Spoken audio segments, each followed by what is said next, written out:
session on fake walls along the USA-Mexico border. It is my great pleasure today to introduce Professor Luciano Castillo, who is the Kenninger Chair Professor of Renewable Energy and Power Systems at Purdue University. Professor Castillo is internationally recognized for developing scientifically informed solutions to many of the world's most pressing social, environmental, and economic challenges related to renewable energy, mass migration, climate change, and inequality. Professor Castillo is a fellow of the American Physical Society and the American Society of Mechanical Engineers. He has also been awarded many awards, including the Robert T. Knapp Best Paper Award from ASME and the Martin Luther King Jr. Faculty Award at RPI.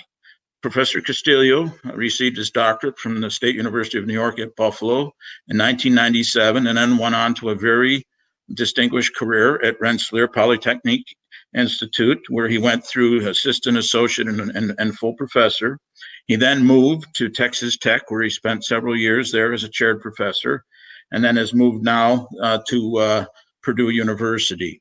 The exciting work we're going to hear about today has been spotlighted in over 60 magazines and newspapers, including Scientific American and the Washington Post. And so, without further ado, Professor Castillo, the floor is yours. Mark, thank you so much for this kind introduction. I really want to thank you and everybody for attending my talk, especially the organizers of this meeting that made it possible to have a meeting under this pandemic. And so typically I give a talk on wall-bounded flows, and this time I'm going to give a little bit of a different type of wall. And this is on fake walls along the US-Mexico border. This actually is something that brings a lot of controversy every time you hear the name wall or border with Mexico, and for many negative reasons that have come up over the years. Here you see a picture in the desert. It's a very dry region and very complex terrain, by the way. If you look further, what we're trying to do here, we put together a consortium of several key investigators. And what we're trying to do here is actually to convert this rhetoric of us versus them into something that will later become an innovation corridor. Actually, we're thinking that over the 2,000 miles, we could actually create the largest innovation corridor ever built.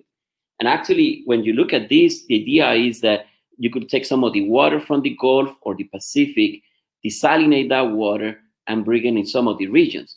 We also propose to using solar energy, wind energy, to actually bring electricity along the border, but also to provide precision agriculture, because now you have fresh water. In reality, the argument that we make is that if you have energy, you have water, and you have the means to create precision agriculture in both sides of the border, that means that now you could actually bring innovations and companies along that region.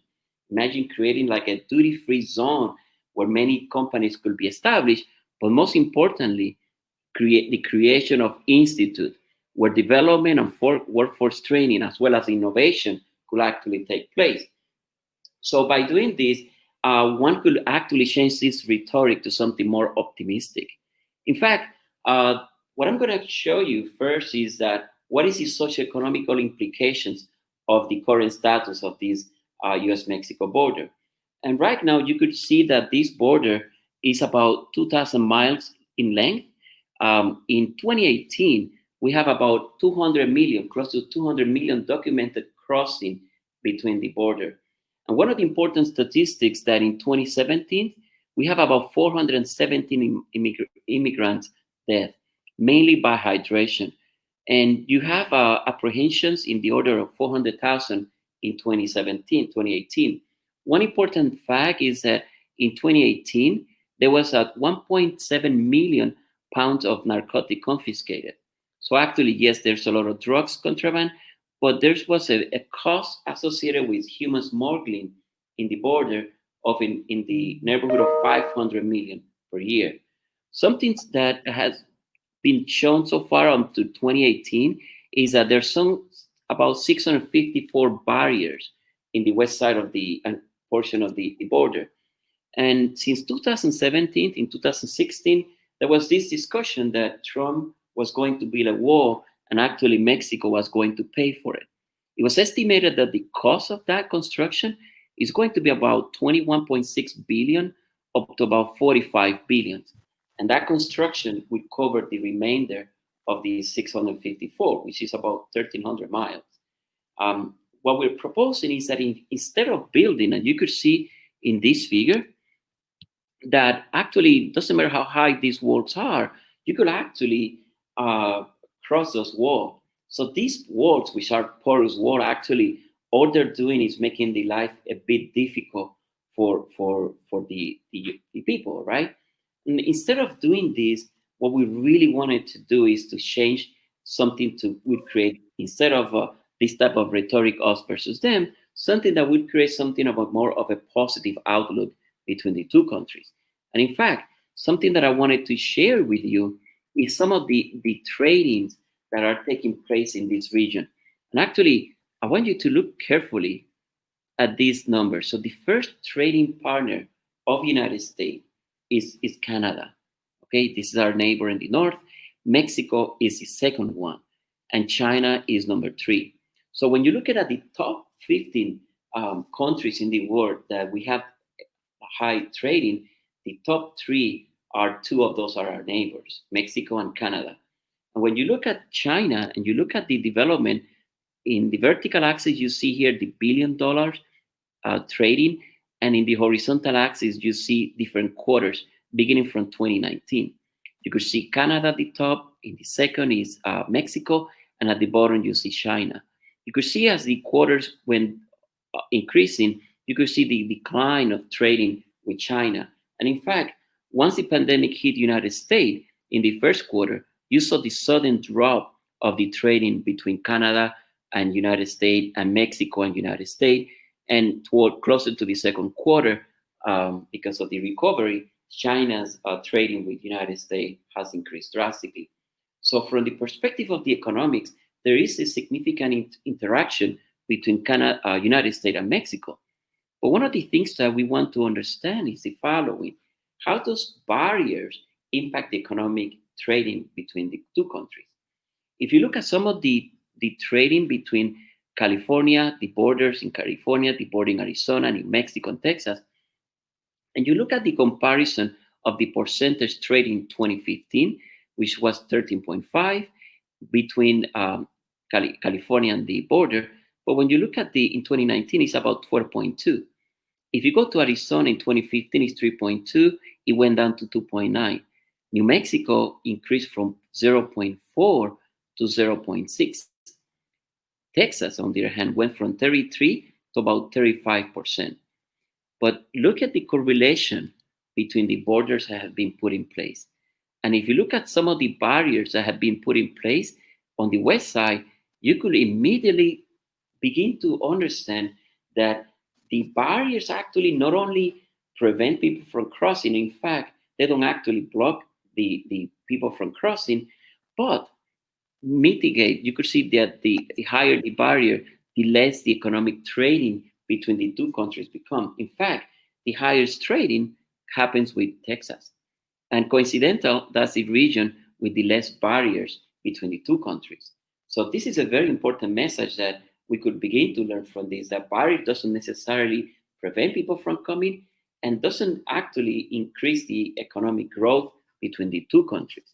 Something that is very interesting here is that the social implications. If you remember, in 2019, we have this shutdown that it was estimated by Forbes magazine that it would cost United States $11 billion, that shutdown. And in fact, we had children in detention centers, in cages actually, over 600 children, which are still remaining there right now, and they cannot locate their parents. So there is a human impact of this rhetoric, right? But something quite important for us to understand, a lot of the families in Central America, which many of them are coming from Central America, are actually escaping violence. They're actually escaping violence, and they lack opportunities in their own countries. So from the perspective of understanding that this is actually a social implication, in fact, if you look carefully at the situation in South America between Venezuela, you would see that there's a mass migration issue in that case, escaping from the political regime. But one of the important aspects of this is the lack of water in the southwest region. In fact, one of the important things that I wanted to demonstrate here is that looking at a project of this scale, and there's a reason why you see the Hoover Dam in the back, is that a project of this magnitude that we're proposing will actually bring us water security along the US-Mexico border. In fact, along the southwest of the United States and for Mexico as well. So the connection that I want us to establish is the real connection that exists between energy and water. This is a map. This is called the Drought Severity Coverage Index. It's a weighting average that includes the county. We performed computation over 14 years, and this was done also for the entire United States. I'm just simply showing you the border states, and my apologies, we don't have those ones for Mexico. But what is very important is that the darker the red, the more extreme drought exists. And you could see those very clearly in Arizona, in parts of California, and Texas as well. But something quite intriguing when you're looking at the issue of water security, about 36% of the water in Texas is taken from the groundwater. It's called what is called fossil water, and it's basically brackish water. Arizona, 43% of the state depends on brackish water, fossil water. New Mexico, 87%. And you tell me, so what? Well, there's something very important here. What is important here is that the level of water in those regions are diminishing. So that means that over a long periods of time, there is a quiet crisis that those states along the border actually are going to be lacking water. So all of this data was taken from NOAA. And one important finding that I want to share with you today is that we demonstrated that 45% of the water in the United States has been used for cooling of the power plants. And what does that mean with the border? It means a lot because it translates that what type of source of energy we bring to the border state and why we're doing this. So from our perspective, we want to bring prosperity in the border, but we want to create something that could be duplicated in other countries around the world. So let's look at the aspect of the question that we want to address. So if you look at this, the aspect of the energy water corridor, we want to convert a desert into an oasis. And basically, we want to change the existing rhetoric of us versus them of a wall construction to actually create something that brings prosperity to everybody in the region. And so the first aspect of this is that this is actually a current picture. You could see a complex terrain. You actually see a desert, basically. And the idea is that when you have a partner that you have the second trading partner in the world in 2019, you could actually make an investment that we could actually be at the level or higher than the Panama Canal or the Hoover Dam.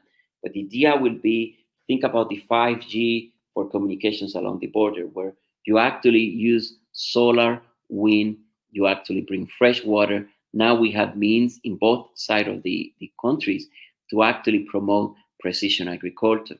So in essence, the whole proposal is to convert a concrete wall, inert concrete wall, into a vibrant oasis in the desert. And part of that, obviously, you have to protect some of that infrastructure.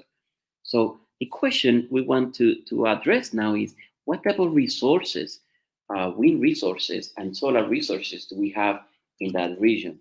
So this is a solar map that Walter, one of my former students, did.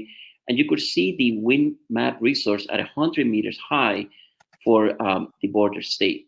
You could see here on the right-hand side, a very darker orange color, which represents a high wind resource for both sides of the border. As you move from the left, New Mexico, Decay, and Arizona. But when you look at Arizona, there's a tremendous opportunity for wind resource in the Baja California and California. When you look at the solar resource, you could actually begin to see immediately the right-hand side of in the Texas region, there is not so much high quality solar irradiation, but as you move to New Mexico and Texas, Arizona, and California, by the way, you have tremendous solar resources. That means that there's a great opportunity to integrate along the border sun and wind energy. And by doing this, you could actually enhance the resiliency of the power production. Now, let's ask the following question. How about the green border, about this technology park that we want to create? And if you look at the three maps that I just showed you, you could divide it by the drought region, which means this: in the border, you have a severe drought. In fact, you have a lot of lack of water. So solving this problem that we're proposing here actually bring us water security. You could also see that in the Arizona, New Mexico state, tremendous solar radiation resources. And then you could see a wind class that is exceptional wind. You could see darker blue, and along the offshore, a great wind resources. New Mexico also have abundant wind resource, and you could look at California. One of the important questions that we seek to address here is, where do I put wind and where do I put solar? Well, we want to do it in a way that is organized, in a way that you mitigate the use of water, because at the end of the day, you don't want to use the resources you don't have. At the same time, can you integrate solar and wind in a way that creates more resiliency? But then when you integrate for water desalination, can you then create more prosperity and in that region? So one important question that we want to show, how is the water is being used over different applications. So in the vertical axis, you have billions of gallons of water we draw in United States per day. And then the horizontal axis, you see different set of applications. Nothing big, but when you look at irrigation, it's about 32%. This is the one that I want you to look very carefully, and the one that brings the most concern. In fact, the use of water for energy in the form of electricity is what I call a quiet crisis. And the reason is because nearly 45% of our water is being used for cooling of the power plant.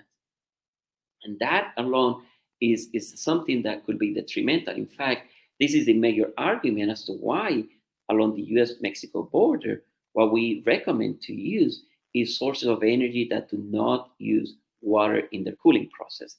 So about 33% of all of this water is fresh water, which is actually used for the thermoelectric.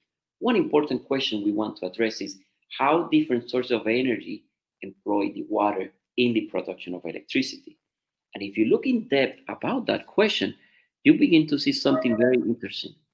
For example, the dark represent the energy production per year for every source. So this is terawatt hour per year. And you could see natural gas. This is for 2016, okay? You could see natural gas, coal, and nuclear. In red, you actually see the amount of water employed in the cooling process in the production of electricity. And what you could see, as you will expect, is that nuclear energy requires the most water from all of them. What is interesting, when you combine those three sources of energy, combined, they produce 84% of the electricity generation in the United States. But you know what is the cost? At the cost of 30 trillion gallons of water per year. And this actually is something that typically you don't hear when you're talking about fossil fuel or different sources of energy. In fact, you always see the argument of climate change, but the argument of water is not the one that is very clearly articulated. If you look at the mid players, this is hydroelectric and wind, they produce about 12% of the electricity generation, and the amount of water used in the generation is negligible. Okay, the small players, this is the one that I want you to look, simply because there's one player that brings a close attention. The small player produce about 4.4 of the electricity generation in US, and they require about 0.5 trillion gallons of water per year in that generation. Look at this, 0.4 trillion comes from biopower. What is wrong with that is that biopower you're using, look, you're using food, then you use from food, you use water to then produce electricity. This actually is a very bad combination, to say the least.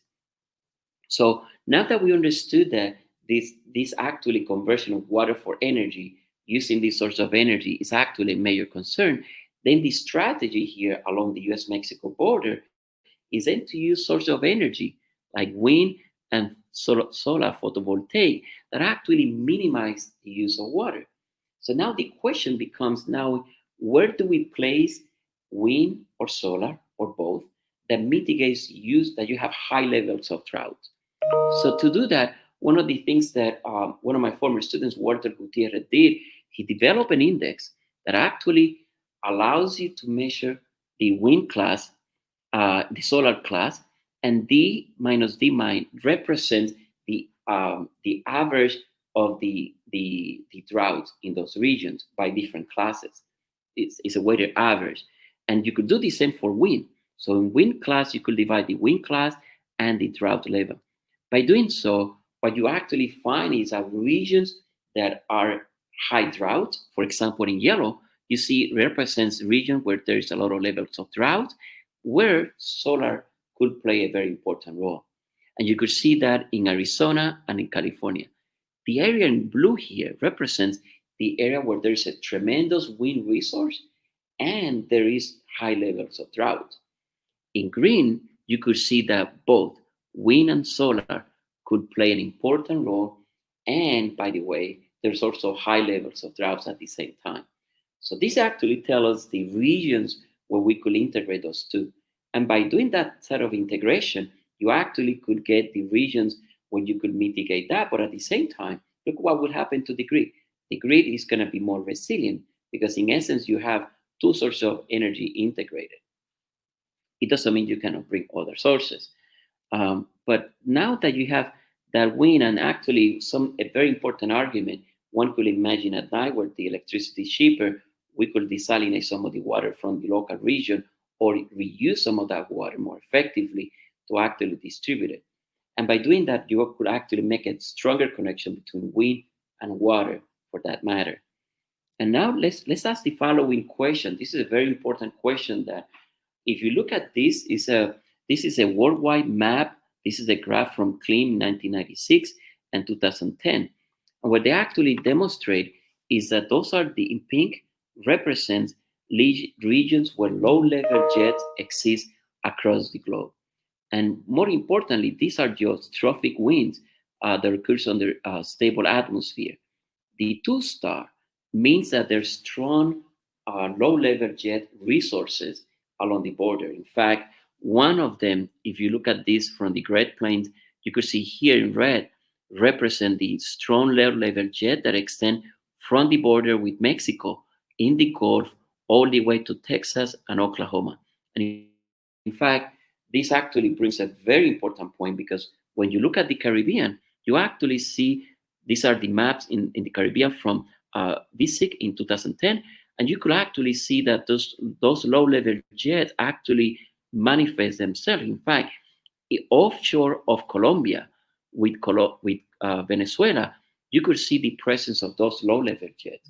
So what we're trying to say is that we could actually integrate this concept of this energy water corridor in different aspects of different countries and actually create prosperity. So what we're going to do today is actually to look at a region at the border with Texas where we actually have the presence of those low-level jets. And if you look, this is from when I was in Texas Tech, we used the Met Tower there.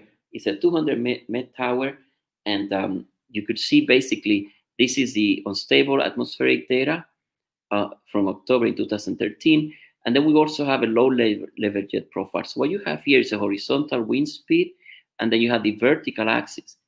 And when you look at around 100 meters, a little bit above that, you could see an inflection point. In fact, you could see below that point, you could see a region of positive shear. And above that point, you could see a negative shear. So looking further, this is the work from Pishugina in 2017 in a wind energy paper. And what they actually show here in red, it shows the peak of a low-level jet. The top dashed line represents the region of the top tip of a wind turbine.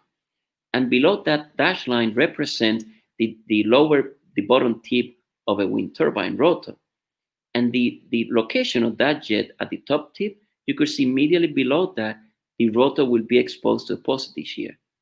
If the peak of the nose of the maximum is located at the lower tip of the wind turbine, then the wind turbine is exposed to a negative shear over most of the rotor.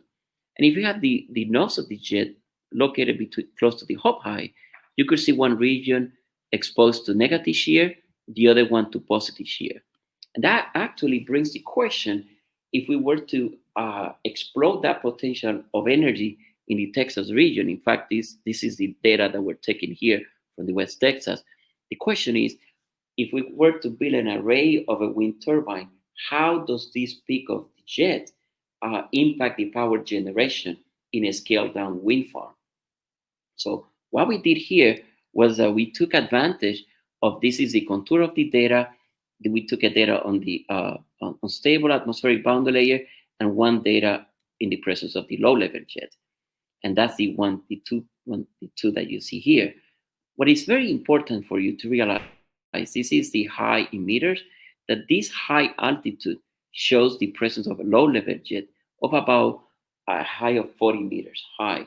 That is a problem because you have wind turbines that have different set of altitude. And if you look here, about 100 meters, many wind turbines actually live in this peak. And it's not clear, have not been clear yet, how does this peak of the profile actually impact the power production. Now, it's shown that this actually could potentially increase the capacity factor of wind farms by 60%. And that means that if you look at the peak, that the power density of a low-level jet versus an unstable is about 16 times. So this is a big deal from that perspective. But the question is, how does the peak of the jet impact an array of wind farms? And if you look carefully, what we did is that we worked with one of our members in the consortium, Leo Chamorro, at Urbana-Champaign, and you look at this wind tunnel, one of the first things we did was to use computer simulations to design this profiler in a way that you could generate a mean inlet flow that is characteristic of the field data. Okay, and then we place an array of wind turbines, 3 turbines in the horizontal direction and 2 in the streamwise direction. So we have an array 3 by 2. We took velocity field measurements using PIV, and we also measured the power. So all of the measurements that we performed was at the center line of the wind farm. And then from this, in order to demonstrate the impact of the peak on the wind farm, we changed the high. So we changed one where the peak was at the top tip, so you see everything positive at the hub high, and when you have negative shear. From those measurements, actually, you could actually explode. This is the inlet profile, and the blue represents the one from the synthetic jet. These are the one from the wind tunnel. The red represent the data from the Met Tower. Okay, those are the field data. And the red represents the unstable atmospheric data. So when you look at the turbulent kinetic energy, we're reproducing the wind tunnel turbulent kinetic energy that is symbolic of the field experiment. And then when you look at the unstable condition, you could see the turbulent kinetic is a lot higher. So this is characteristic of this low-level jet. Now with this inlet flow, we could actually ask the question, what happens when you have this positive shear, where the peak of the jet is at the top tip of the wind turbine, when the maximum velocity is coincide with the hub high, and we also did the one with negative shear. I'm going to show you here. But when you look at this contour, something very intriguing. The first, when you have a positive shear, you have a high region or high velocity region. This is the contour of the mean velocity. And then the velocity deficit for the positive shear is a lot smaller than the velocity deficit when the jet is at the center line of the hub. So that means that this region, you're going to have speed up in this region. Now, the question we want to then ask is the following. What happened to the energy fluxes? And if we ask that question, this is something very intriguing. So we're looking at only one turbine, okay? This is the first turbine. And what we're asking is that this is the typical turbulent boundary layer. And if you look at the jet at the center, the profile, this is the energy flux. And I want to point out why the energy flux is so important. Kyle et al. Showed that the energy fluxes are very critical for two reasons. First, in the entrainment of the energy from the atmospheric boundary into the array, and number two, that the power that we measure from those studies was consistent with the energy fluxes. So when you look at the profile of the jet at the hop high, you could see that this region is reduced significantly. And if you look at the positive shear, you could see a magnification of energy fluxes at the top tip and at the bottom tip as well. So this means that there's a tremendous opportunity for energy entrainment at the top tip when it's a positive shear and at the bottom tip when you have the negative shear. If you look at the second row of the wind turbine, you actually see a similar behavior. In fact, it confirmed what we saw in the first turbine. So the conclusion here is that the energy entrainment in low-level jets is actually consistent to what we found in neutrally stratified experiment by Kahl et al. Now, let's look at a little bit in terms of the mechanism. If you look at this simulation that we carry out with Ali in a LES using an actuator disk, you could see the top one refer to the case where there's a positive shear, where the peak of the jet is at the top tip. The bottom one represents where the peak of the jet is at the hop high. What you could see immediately is that the presence of this shear layer at the top tip, particularly you see the engulfment of this large scale far downstream. In the center of the jet, you basically see smaller scale at the top tip and at the bottom. And actually, when you look at the power measurements, it's very interesting because P represents the power measurement of a given turbine, and P1 is normalized by the first turbine. When you have the negative shear, when you have the case of a negative shear or the positive shear, meaning that the peak is at the top tip or at the bottom, both produce higher power compared to the neutrally stratified case. When you compare that to the case where the jet is actually at the center of the hop, the peak of the jet, you could see a mitigation of the ability to produce power.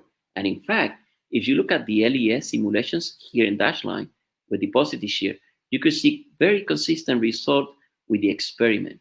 And in fact, here in green, you could see the center when the nodes of the jet coincide with the hop high. You could see that this ability to bring entrainment reduced drastically, which actually helps us explain why you have this reduction on the power.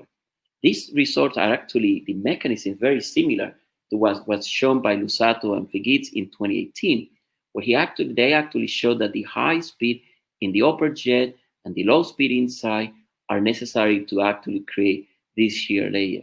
So what you actually were observing here is the presence of this strong shear layer at the top, and when you have the negative shear, you will have the same. But when you have it at the center, you reduce actually this shear layer because you're creating this acceleration at the hop high. Now, to conclude, I would like to mention that this US-Mexico border vision that our team put forward could represent an optimal region for energy and water security. And not only that, but to build the biggest innovation park ever built. At the very minimum, by bringing water from the different regions, you could bring water security to the southwest of the United States. And this has the opportunity to create education and innovation. Number two, this water for energy is a quiet crisis. In fact, we showed that 45% of the water is being used for power plant in the production of electricity. And the use of wind and solar PV will preserve water, which actually is an advantage of this. And this is actually some of the articles that was written on this work. Here's Ron Adrian. We have Ken Christensen. They did an interview in Notre Dame. And then my president was interviewed by Michael Osmonorsky from CNN. And so there was a lot of good opportunity, but above that, there were so many people that support us. And with that, I would like to thank you for your time. And I would like to take some questions.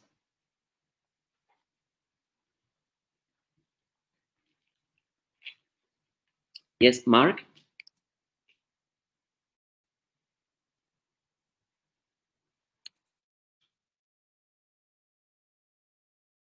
Hello, Mark, is there any questions, Mark?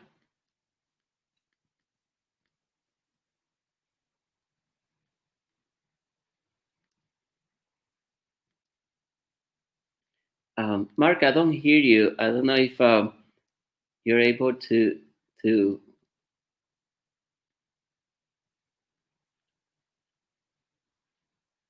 Hello.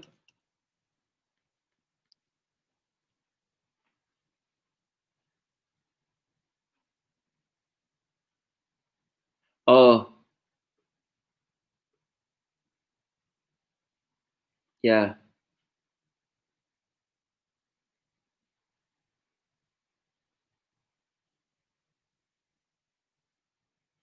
That's a very good question. Xiao Fen Liu asked a question that when we install these large wind farms in the west of Texas, oops, how much moisture could be brought from the other regions in the Midwest?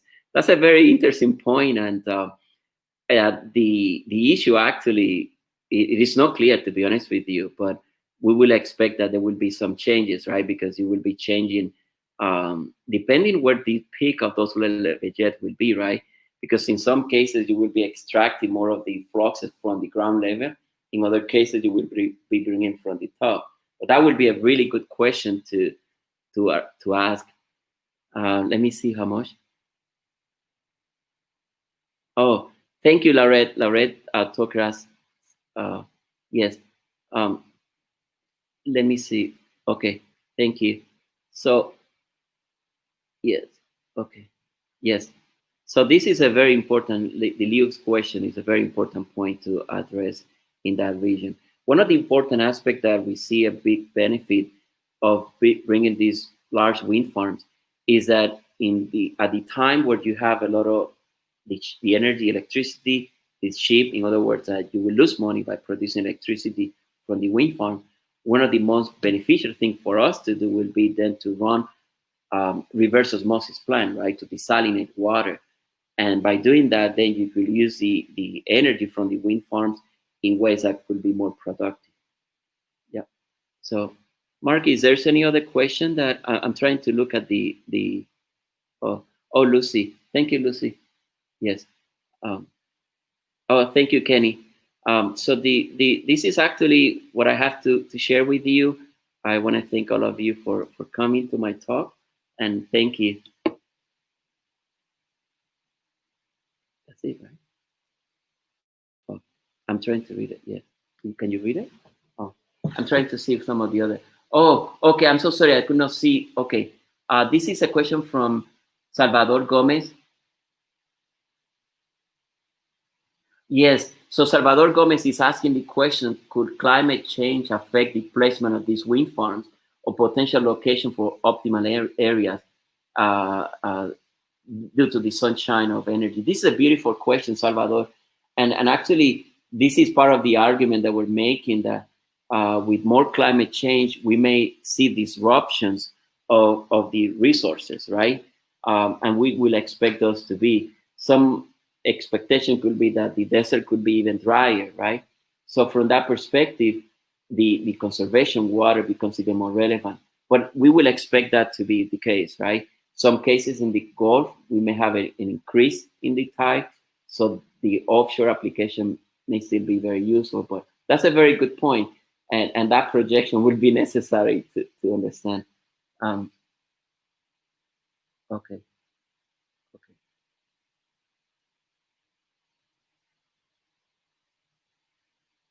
Oh, this is Joaquin Pinky from Germany is asking me the question, do you think it will be necessary to develop a new kind of wind turbine for low-level jet?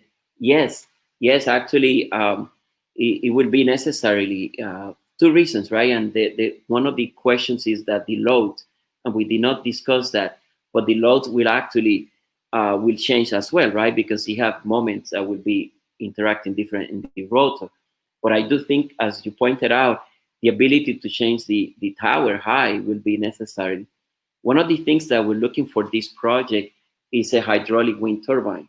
It's the case of a hydraulic wind turbine where you could actually move all of the components from the nacelle all the way to the ground level.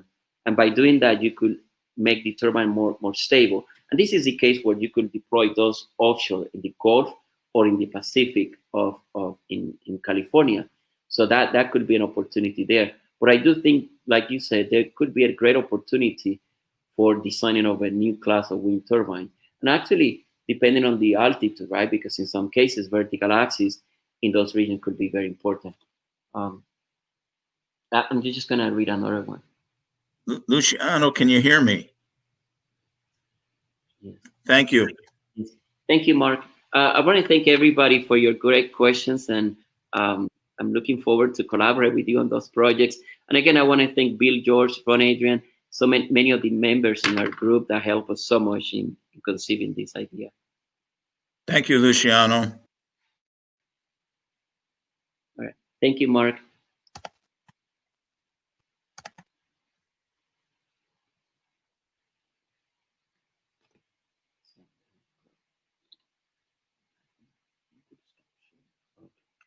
If there's any other question.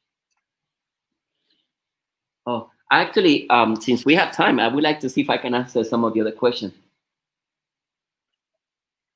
Yes, I can hear you now. Mark, I'm trying to address some of the other questions if we have time. Yes. Oh, yes, I'm looking at the question from Level Model, and this is a slightly engineer aspect. How do you find it to begin to advertise these ideas for policymakers? And when do we come up with these ideas? Actually, let me answer this in two ways. We've been interacting actually with some of the policymakers. We've been trying to, and one of the reasons why we were so grateful of our team that they shared these press releases with so many groups and so many discussions were discussed. And I'm hoping that with this new administration that such project could be happen. And actually this happened when I was moving to Purdue. Actually, I was talking with Bill George, and Bill George sent the idea that we should build a solar panel all over the entire Mexico border.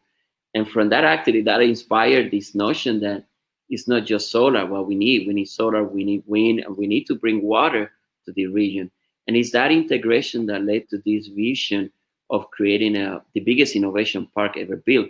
And actually, if you look in the back, I'm so proud of this. This is the Hoover Dam that was developed by one of the Purdue alum, Elwood Mead.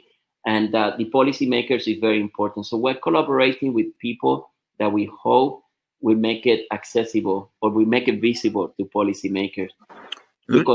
Yes, go ahead. Luciano, I wanted to make sure that is it all right if people would reach out to you to essentially engage with you about the possibility of joining the consortium? Yes, please. Yes, okay. Yes. Great. Yes. We love it.